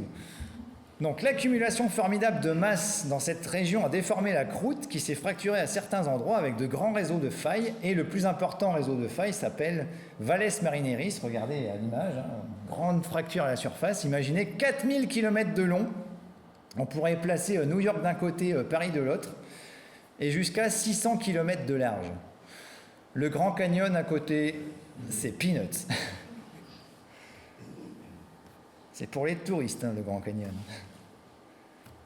Voilà ce qui s'est passé sur Mars. Sur Vénus, on ne sait pas trop ce qui s'est passé. L'histoire géologique de Vénus est très mal connue, parce que les conditions qui règnent à sa surface, 465 degrés de jour comme de nuit, 93 bars de pression à la surface, ça rend son exploration difficile. Les quelques sondes qui ont réussi à se poser à la surface, celle qui a duré le plus longtemps, elle a duré à peine 2h30. Pour faire de l'étude de roche, 2h30, c'est court. Hein. Alors Vénus, elle est aussi grosse que la Terre, à 100 km près, mais particularité, elle n'a pas de champ magnétique. Alors, pourtant, on devrait trouver un champ magnétique sur Vénus. Il n'y en a pas. Alors, on est toujours à chercher des idées pour Vénus. Donc, a priori, d'après l'aspect de sa surface, Vénus serait entrée dans une transe volcanique cataclysmique il y a 500 ou 600 millions d'années, qui a recouvert toute sa surface. Donc des épanchements de lave, mais vraiment sur toute la surface. Et ensuite, plus de mouvement de convection à l'intérieur, donc plus de champ magnétique. Bon, ça reste encore à prouver, c'est un peu difficile, hein, mais il y a des projets qui sont à l'œuvre. Et surtout, Vénus n'avait pas d'eau dans ses roches. L'eau n'a pas pu se condenser, trop chaud. Donc des roches sans eau, c'est beaucoup plus dur, beaucoup plus sec. Donc les roches étaient beaucoup moins plastiques, donc pas de mouvement de convection régulier. Donc c'est une planète Terre qui a très mal tourné, Vénus. Alors que Mercure, la plus petite des planètes, 4879 km seulement, à peine plus grosse que la Lune, elle s'est refroidie très vite, logique, mais bizarrement, elle possède encore actuellement un champ magnétique. Bon, il est très faible, mais il est encore présent. Et surtout, on sait dans sa structure interne, il y a un noyau de fer géant. En fait, Mercure, c'est quasiment un noyau de fer avec très peu de roches au-dessus. Très curieux pour une planète tellurique. Alors, son origine est encore mal comprise. Alors, 3 idées sont en place pour expliquer pourquoi Mercure est comme ça. Donc, première idée, un impact géant avec un planétésimal au début de son histoire. Hypothèse séduisante, parce que ça ressemble beaucoup à l'histoire de Theia et de la Terre. Pourquoi pas ? Autre hypothèse, formation à partir de la nébuleuse solaire avant que la production d'énergie du Soleil soit stabilisée, puis vaporisation de la surface par le vent solaire, comme ce qu'on observe actuellement. Actuellement, le vent solaire décape la surface de Mercure, c'est quasiment une planète comète, elle perd millimètre par millimètre au bout de centaines d'années. Ou autre idée, qui est pour l'instant l'hypothèse le plus privilégiée, apparemment quand Mercure s'est formé, il y avait un taux d'éléments plus lourd dans la nébuleuse solaire, dans la zone où Mercure s'accrétait. Donc beaucoup plus de fer, d'où l'origine de son noyau beaucoup plus massif. Donc voilà pour les planètes telluriques. Entre les planètes telluriques et les planètes gazeuses, il y a quand même une ceinture d'astéroïdes un peu bizarre. Eh bien, Jupiter a joué un rôle dans la composition de cette ceinture d'astéroïdes. Puisqu'en s'approchant près du Soleil, la jeune Jupiter, comme elle s'était approchée au niveau de l'orbite de Mars, c'est-à-dire qu'à un moment donné, elle a traversé la zone où se situe actuellement la ceinture d'astéroïdes. Donc, la jeune Jupiter a consommé une très grande partie de la matière présente à ce niveau. Donc, la ceinture d'astéroïdes devrait être 1000 fois plus importante qu'actuellement. Il devrait y avoir une 9e planète entre Mars et Jupiter. En fait, c'est Jupiter qui a empêché la formation de cette 9e planète. Et la matière restante n'a jamais pu s'agglomérer en planètes. Ça reste toujours des gros cailloux qui sont les astéroïdes actuels. Donc, ce qui signifie, j'ai souligné la phrase parce que c'est important à retenir, les astéroïdes, et donc les météorites qui sont là, sont les reliques du système solaire initial. Et surtout, Jupiter, en jouant un rôle de berger, a contraint les orbites, encore avec des effets de résonance. On sait que dans la ceinture d'astéroïdes, il n'y a pas d'astéroïde au niveau de la résonance 3,1. Là où il y a un astéroïde qui fait 3 tours du Soleil pendant que Jupiter en fait 1, il n'y a pas d'astéroïde parce que Jupiter l'éjecte. Alors qu'au contraire, il y a une accumulation à la résonance 3,2, etc., etc. Il y a plein de lacunes, il y a plein de condensations. Donc Jupiter joue un rôle essentiel dans la composition de ces ceintures d'astéroïdes. Et les zones de lacunes sont chaotiques. J'ai cité tout à l'heure Ian Malcolm, là il serait fier de moi parce que la théorie du chaos. Les astéroïdes éjectés ne survivent guère plus de 10 millions d'années. Si un astéroïde change d'orbite, il n'a que 10 millions d'années d'espérance de vie. Il finit par entrer en collision avec le Soleil ou les autres planètes. Comme par exemple, il y a 66 millions d'années, il y a un astéroïde qui s'est écrasé sur Terre et qui a tué tous les dinosaures. Enfin, quasiment tous. Les oiseaux actuels sont le dernier groupe de dinosaures survivants. Et réponse à une énigme de tout à l'heure, les astéroïdes troyens, qui sont sur l'orbite de Jupiter, eh bien, en fait, qui sont des points d'équilibre gravitationnel, au point de Lagrange L4 et L5, ont très probablement été capturés par la planète géante et sont restés en place depuis 4 milliards d'années. Les astéroïdes troyens, donc ils ont été importés de la zone au-deçà de la ligne des glaces par Jupiter quand elle a reculé. Donc ce sont vraiment, là pour le coup, ce sont de véritables reliques du système solaire initial. Et surtout, quand on regarde les astéroïdes, leurs orbites et la composition des météorites actuelles, on sait que ça a permis d'identifier des collisions cataclysmiques dans la ceinture d'astéroïdes au cours du temps. Par exemple, il y a 2-3 ans, on a découvert qu'il y a 470 millions d'années, il y a eu un énorme impact à l'origine de la famille de Massalia, donc ce sont une centaine d'astéroïdes qui tournent dans la ceinture d'astéroïdes, qui sont liés entre eux par l'orbite. Et 4 à 5 millions d'années plus tard, il y a une vague de débris qui a frappé la Terre et qui a même formé des anneaux temporaires autour de la Terre. Imaginez, il y a 465 millions d'années, la Terre avait des anneaux comme Saturne, mais des anneaux rocheux. Ça devait être assez particulier à voir.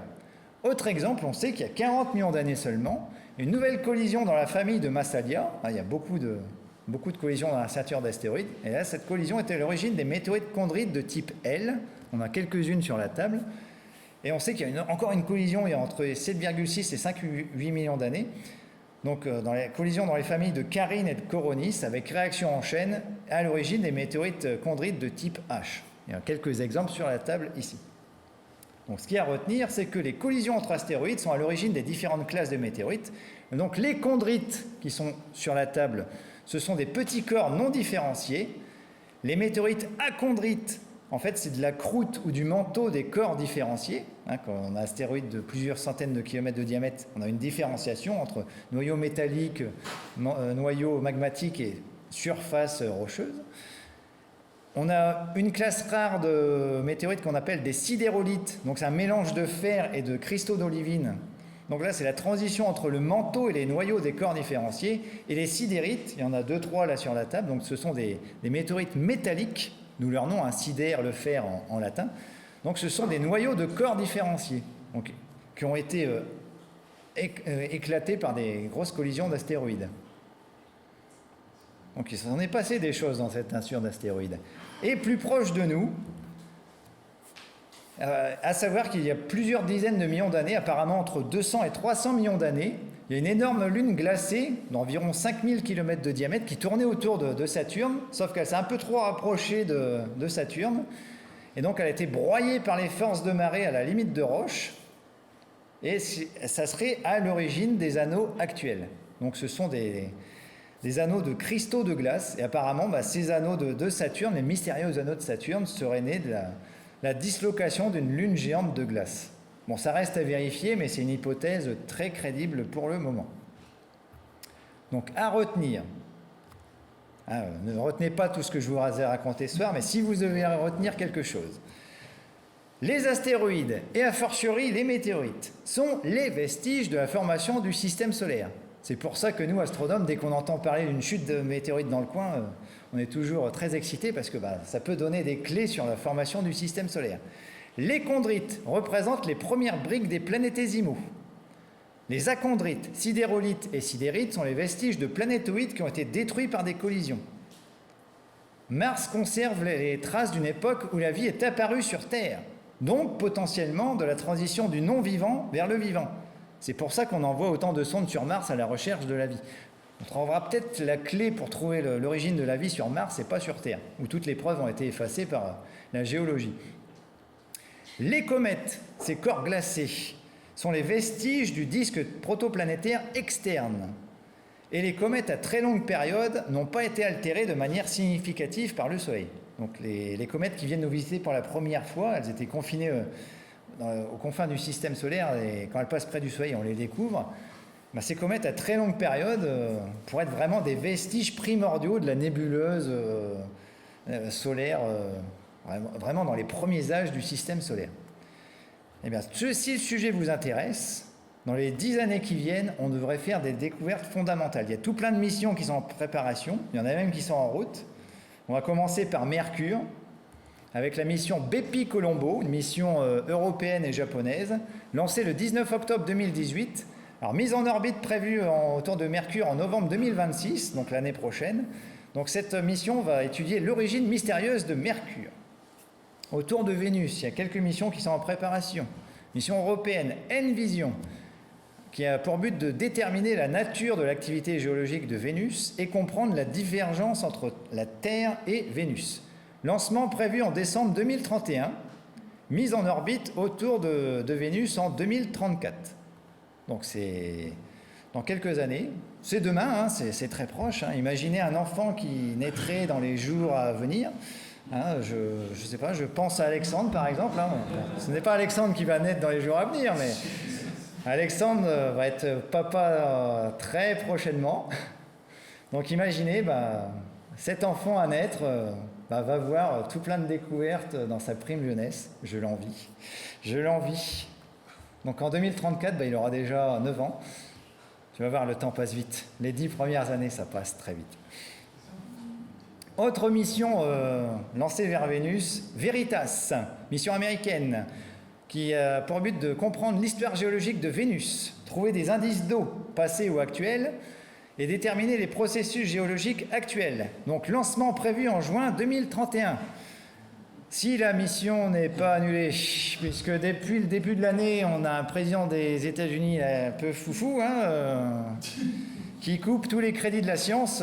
Pour l'instant, la mission n'est pas encore lancée. Les crédits, malheureusement, une super mission scientifique, mais non, il ne veut pas entendre parler de ça. Il veut entendre parler de pétrole, de charbon, voilà. Il veut tuer la planète, mais faire de la science, non. Non, quand même pas. Sur Mars, actuellement, on a des super missions. On a des rovers à la surface. Curiosity, lancé le 26 novembre 2011, arrivé sur Mars le 6 août 2012, toujours en fonction. Persévérance, lancé le 30 juillet 2020, arrivé sur Mars le 18 février 2021. Au sein de l'association, nous avons regardé l'arrivée en direct de Persévérance sur Mars. C'était un super moment. Il y a un troisième rover en préparation, européen, lancement prévu en 2028. Rosalind Franklin, arrivée sur Mars prévue en 2029. Donc ces 3 rovers ont pour mission de chercher des indices de vie passée, donc des biosignatures. Bon, pas forcément des fossiles de microbes, mais peut-être des preuves de l'interaction des bactéries avec la roche. Et Persévérance, par exemple, collecte des échantillons. Il les met sous tube fermé. Et normalement, il y a une mission qui est prévue dans quelques années pour recueillir ces échantillons sur Mars, les ramener sur Terre pour être étudiés en laboratoire. Bon, le retour d'échantillons de Persévérance était prévu pour 2028. Et notre cher président Trump a annulé la mission il y a quelques semaines. Merci, monsieur Trump. Donc on espère que dans quelques années, il reviendra sur sa décision ou son successeur. C'est quand même bête. Persévérance, il est en fonction, il fait des super carottes de roche, hein, tout est prêt, il n'y a plus qu'à les ramasser, il n'y a plus qu'à les ramener sur Terre. Enfin, plus que, hein, entre guillemets, hein, parce que la mission est complexe, mais le boulot est déjà fait, il n'y a plus qu'à les ramener sur Terre. Mais bon, ça coûte trop cher apparemment. Bon, après, il y a des taxes. On va taxer Mars hein, bientôt. Hein. Autre mission vers Mars, une mission japonaise, Martian Moons Exploration, MMX, déterminer l'origine des lunes martiennes Phobos et Deimos. L'origine est mystérieuse hein, des deux lunes de Mars. On ne sait pas si c'est des astéroïdes capturés ou si c'est des morceaux de Mars qui ont été éjectés par des impacts géants et qui se sont agglomérés en lune. Donc MMX doit se poser sur Phobos et collecter des échantillons. Donc lancement prévu en 2026, l'année prochaine. Arrivée prévue sur Phobos en 2027 et retour des échantillons prévus sur Terre en 2031. J'ai hâte.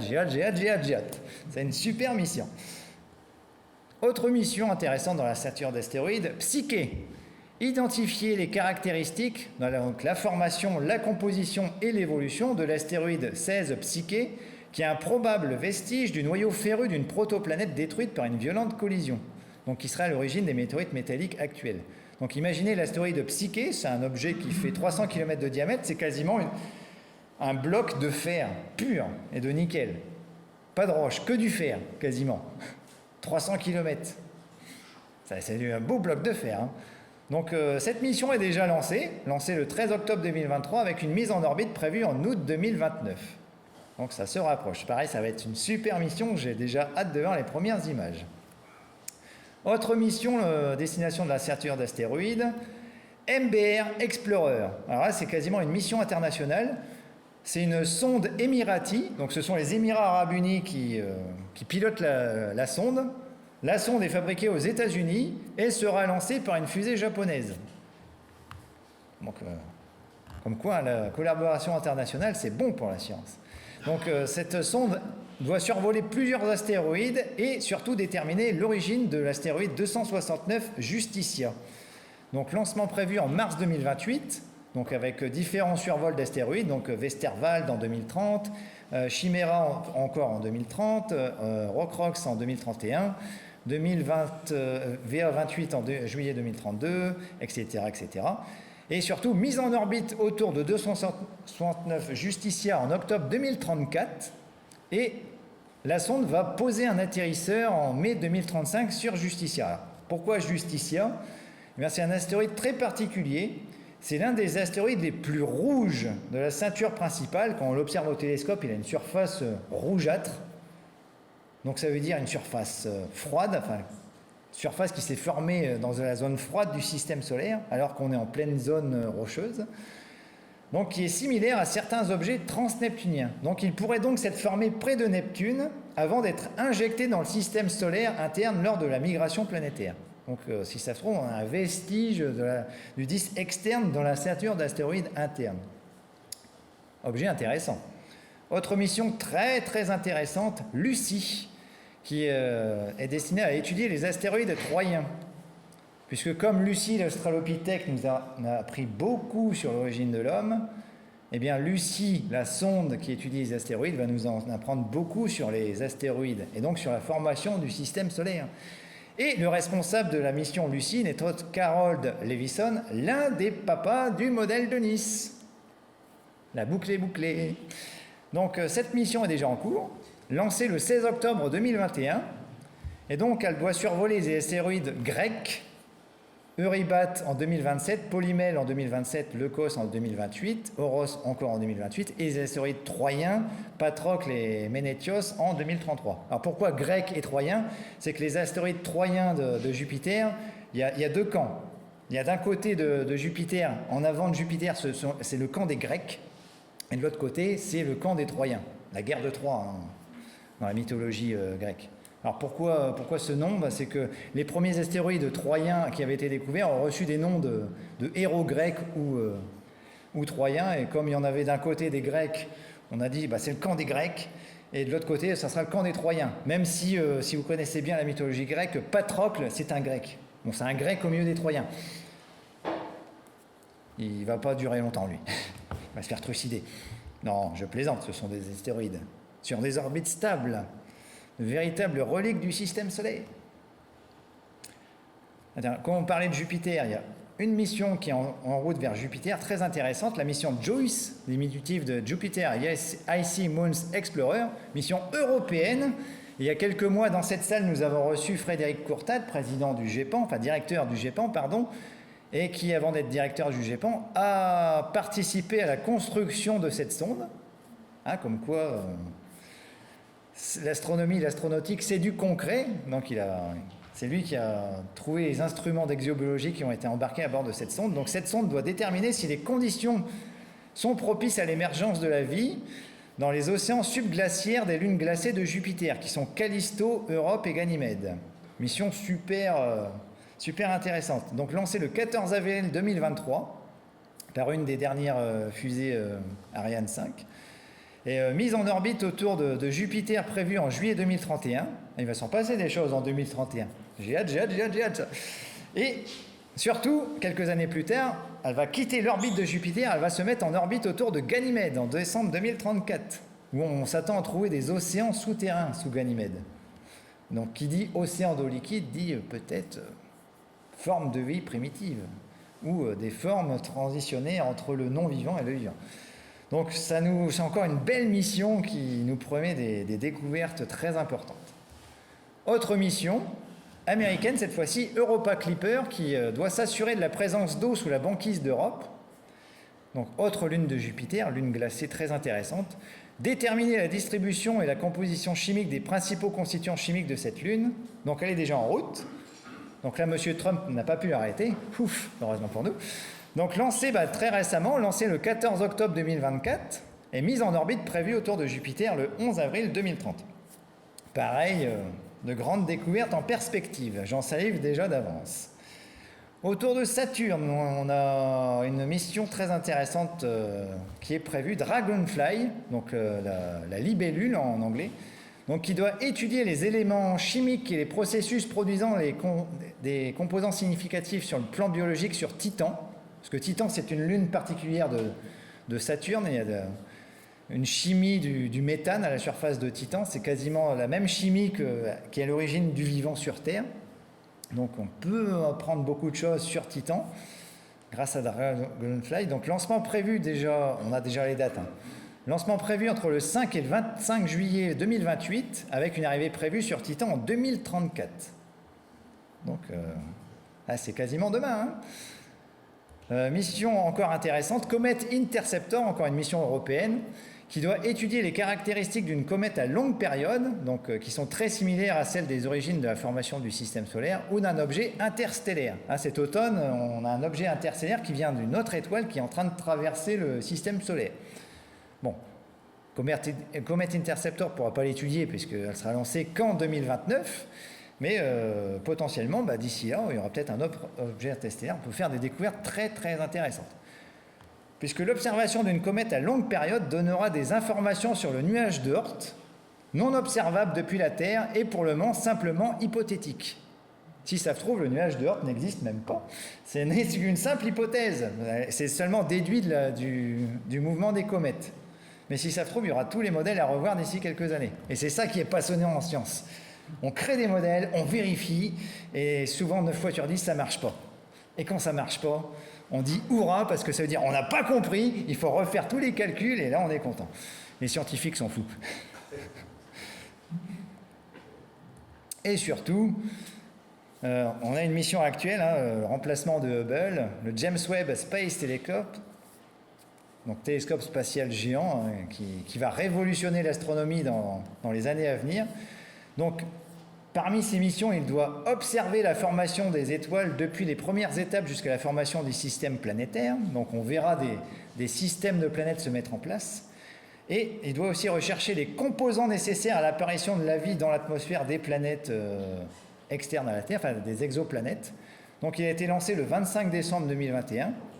Alors ce télescope est si puissant qu'il y aurait, par exemple, s'il étudie l'atmosphère des exoplanètes, il y aurait la possibilité de découvrir une atmosphère enrichie en oxygène. Souvenez-vous de ce que je vous ai raconté tout à l'heure. Si la planète Terre a une atmosphère très riche en oxygène actuellement, c'est parce que c'est des bactéries qui ont produit cet oxygène. Ce n'est pas venu naturellement. Donc si on trouve une exoplanète qui n'aurait pas une atmosphère de gaz carbonique, comme une planète morte, mais une atmosphère riche en oxygène, ça pourrait être un indice de « Ah, il a dû se passer quelque chose » ou un autre élément chimique. Bon, pour l'instant, on n'en connaît pas, mais dans les semaines à venir, les mois à venir, les années à venir, peut-être qu'on va découvrir des planètes qui ont des atmosphères riches en oxygène. Là, on pourrait se dire, ah, on peut peut-être trouver au moins une forme de vie primitive sur ces planètes. Et techniquement, comme il observe dans l'infrarouge, on peut imaginer une exoplanète couverte de végétation, enfin l'équivalent de la végétation sur Terre. Et bien, si c'est le cas, le James Webb Space Telescope pourrait l'observer directement en infrarouge, ça ferait un point brillant dans le ciel. Donc il aurait la capacité d'observer directement une végétation extraterrestre. Bon, il ne l'a pas encore découvert, mais l'univers est très vaste, très grand. Donc peut-être que d'ici 20 ans, puisque la mission va durer 20 ans, on va avoir peut-être des découvertes fondamentales. En tout cas, il est déjà en train de révolutionner les modèles de formation de l'univers, ce télescope spatial. Donc ça nous promet encore de belles années de découverte, de remise en question de tous les modèles. C'est ça qui est passionnant.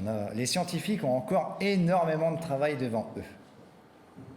Et d'ailleurs, je dois porter votre attention sur le fait que le modèle de Nice, un peu comme le Big Bang, reste un scénario pouvant être confirmé, amélioré ou infirmé à tout moment. Si ça se trouve, dans quelques années, on va envoyer une mission autour d'une planète qui va dire « Ah ben non, le modèle de Nice, en fait, ça ne marche pas ».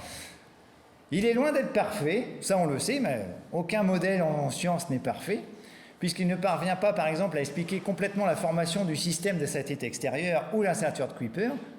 Mais bon, d'une simple question de pourquoi Jupiter n'a pas migré vers le Soleil, ce modèle a réussi à trouver des réponses à d'autres questions complètement indépendantes.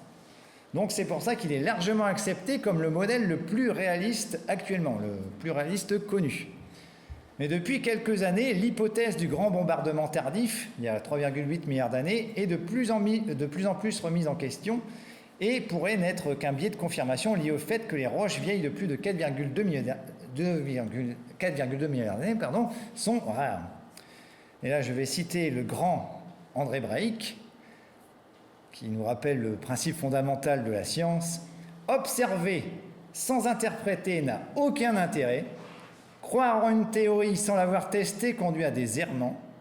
La science avance grâce à des allers et retours permanents entre ces deux démarches. Voilà parfaitement l'esprit scientifique décrit par André Braic. En tout cas, je vous remercie de m'avoir écouté attentivement. Merci à tous. Et si vous avez des questions, n'hésitez pas.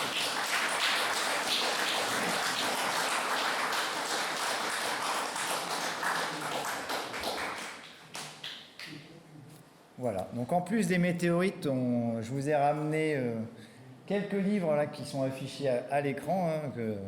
Si le sujet vous passionne, je vous invite à les lire.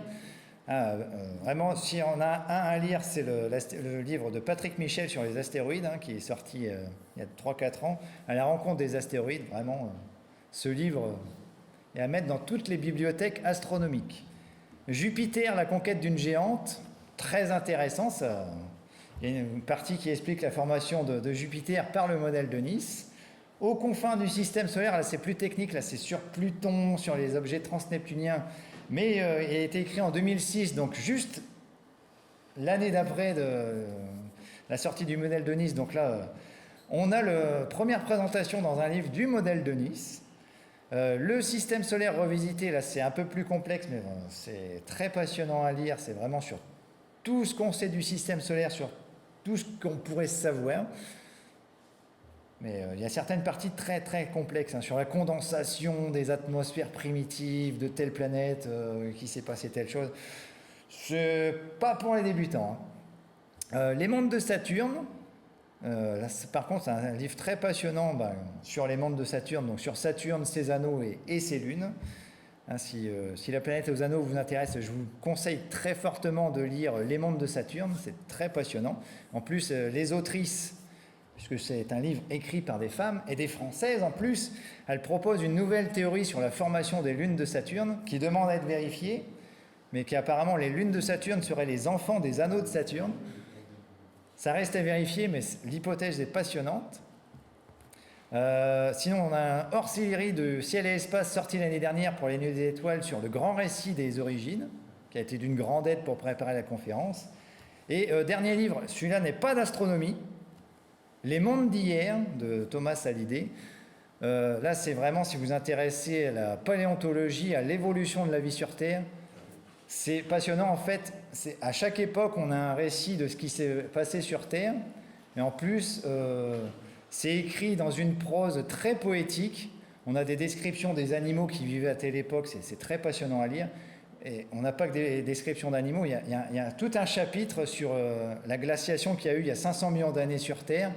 Et là, le récit est super poétique. Vous avez un rocher sur le glacier qui se détache, de la matière qui se répand dans l'eau, enfin de la matière dure dans du liquide, etc. Enfin, c'est super bien écrit.